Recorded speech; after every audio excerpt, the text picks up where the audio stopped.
এই গরমে যারা ঠান্ডা ঠান্ডা ডেজার্ট খেতে পছন্দ করেন তাদের জন্য আরেকটা ডেজার্ট আইটেম নিয়ে আসলাম। এটা খুবই স্বাস্থ্যকর একটা ডেজার্ট।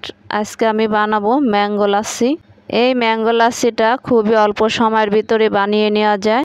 এইখানে আমি 2টা পাকা আম নিয়েছি। আম 2টা আমি কেটে ছুরি দিয়ে মাঝখান থেকে একটু দাগ কেটে নেব।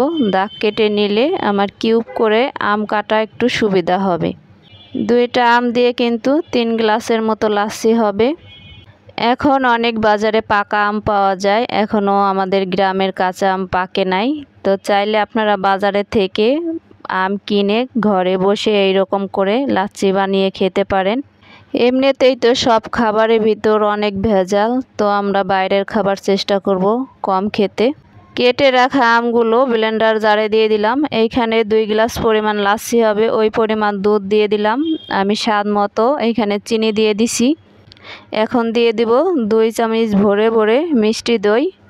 আপনারা চাইলে টক দই দিয়েও এই লাচ্ছিটা বানাতে পারেন। দুইভাবেই কিন্তু খেতে অনেক মজা হয়।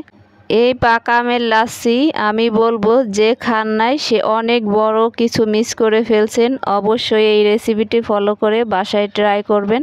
রেসিপিটি ভালো লাগলে অবশ্যই একটা লাইক, কমেন্ট এবং শেয়ার করবেন। সবাইকে ভিডিওটি দেখার জন্য ধন্যবাদ। সবাই ভালো থাকবেন।